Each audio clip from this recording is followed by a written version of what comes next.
Hello everyone. Today I'll be presenting a research study named Can Augmented Reality Assist Data Entry Task? A preliminary study. I am Ankit Singh, a graduate student from University of Illinois at Chicago. So the contents of our today's presentation are going to be as follows. We're going to start off with the introduction, then the experiment setup, our results, discussion, limitations, and finally the conclusion. So let's talk about data entry. So a little bit about data entry, the task that we're going to be focusing on in this experiment. A data entry task, as we know, is widely prevalent in today's job market. This task is traditionally performed in two steps. The first step being obtaining or accessing handwritten or printed data from a paper, and second step being entering that data into computer systems using various input devices like keyboard and or mouse. So the data entry operators are usually required to sit in for extended periods of time while performing their tasks that require extensive head and neck movement to perform the two tasks mentioned before. So a little perspective on the data entry jobs. According to US Bureau of Labor Statistics, as of 2018, around 300,000 people were employed as data entry operators in various industry profiles. So also, according to a study conducted in joint venture between Centers for Disease Control and Prevention, also known as CDC, and National Institute for Occupational Health Safety and Health, also known as NIOSH, there are more than 75% of people working in data entry jobs using visual display units or video display units who suffer from various musculoskeletal disorders. Along with physical disorders, the repetitive and long nature of this job also causes a cognitive fatigue that leads to error in data entry, and in many sectors like healthcare, one small error can lead to a serious tragedy.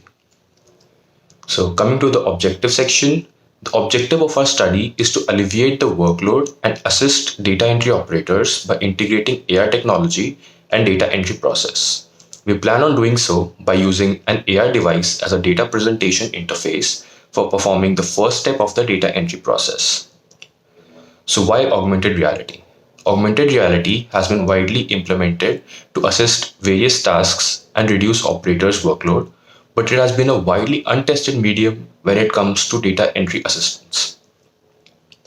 So a little background and previous researches that were conducted in this domain. So there have been researchers that have demonstrated the use of AR as an information presentation interface at workplace, like in the case of maintenance field, where AR was used as a display. It was used to display various components of a machine in a 3D spatial layout. Apart from data presentation, AR has also been used as a workplace assistance in a few instances, like for welding, where AR integrated welding helmets were used to train operators in welding tasks. These integrated tasks, AR integrated tasks, have shown positive results in terms of reduced number of errors, reduced cognitive load on operators, and lower task completion time. So now we're going to talk about merging AR and data entry. So for our experiment, we use the following apparatus: a laptop computer placed on a regular desk, a wearable for the data entry process, a wearable heads-up display Magic Leap 1 AR device as the augmented reality interface, and a desktop monitor was installed with the help of monitor stand, and it was placed above the laptop and was used as the extra monitor interface. We also utilized electromyography or EMG data to measure strain on neck and shoulder muscles in the task. The muscles identified were upper trapezius muscles for this task, located in the lower neck and upper shoulder area. The experimental design for our research study was a within subject design. This task was carried out in 3 steps, wherein each step the participant was required to perform data entry tasks with one of the 3 different interfaces in a random order. Order of interface presentation was randomly assigned to the participants. So in the following video, you can see the sequence of tasks being performed with 3 different interfaces. On the left, we have tasks being performed with an AR device as the data presentation interface. On the top right, we have the task being performed with paper as the data presentation interface. And on the bottom right, we see the task being performed with extra monitor as the data presentation interface. So for data, we use 2 different forms. US passport application form was used as form 1, and the university faculty advising form was used as Form 2. With these two forms, 21 samples were created, and that was done by creating a total of 7 different samples from these two forms with 3 different legibility levels of high, medium, and low. And so we had 7 times 3, 21 total forms. Participants' data was collected using a web-based data entry form, which was Google Forms in our case. So coming to the hypotheses, so we had two hypotheses to measure the performance of this, to measure the metric for our experiment, and those two were AR-based hypothesis one. The AR-based data presentation interface reduces physical and mental workloads, and hypothesis two. AR-based data presentation interface improves accuracy and typing speed for data entry tasks. And to test these hypotheses, we had the following dependent measures.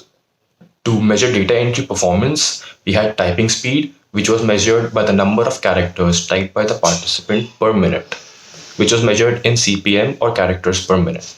And the error rate, which was measured by the number of errors made by the participant while performing the data entry task. It was calculated by taking the ratio of number of errors made while typing by the participant and the total number of characters typed. So it was measured in percentage. All of the extra, missed, incorrectly capitalized, and misspelled characters were considered as typing errors. For muscle activity, EMG data was analyzed. For the analysis of EMG data, we obtained raw EMG data and normalized it with maximum voluntary contraction data of each participant, and percentage MVC was obtained for each participant.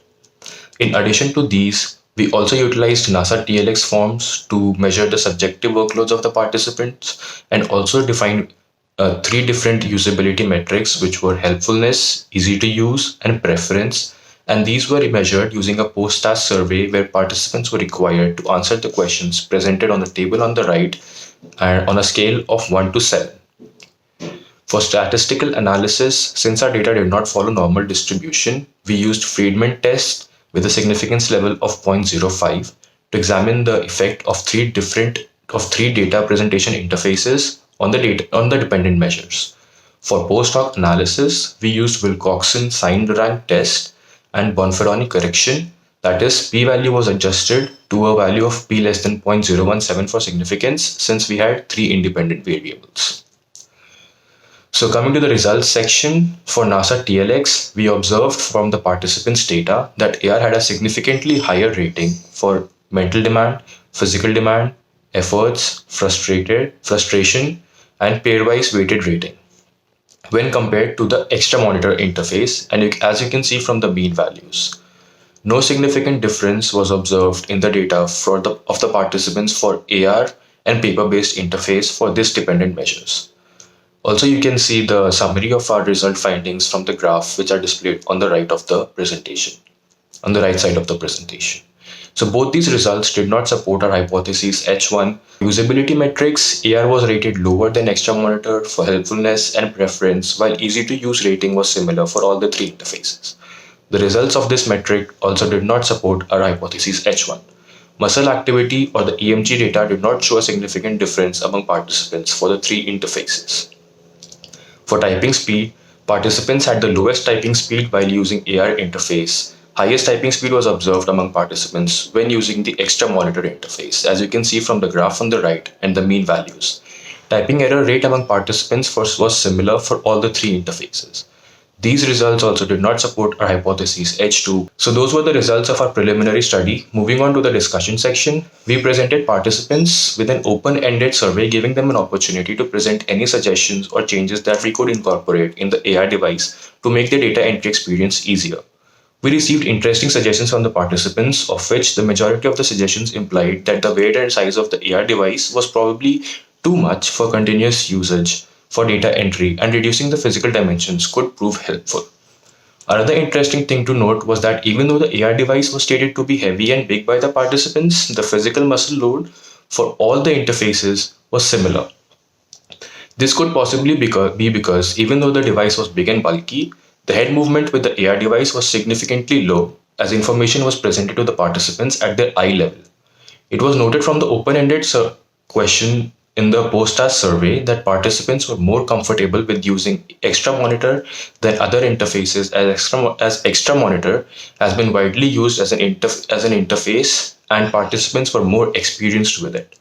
It was also interesting to note that while extra monitor did perform better than other interfaces, current AI device used in the experiment was rated equally as good as the conventional paper for data presentation.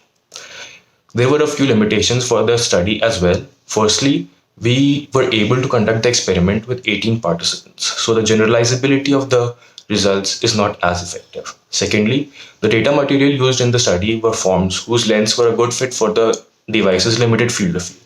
In real life, the size of the documents used for data entry can be much larger and might require an extra step of scrolling by user or implementing a page break.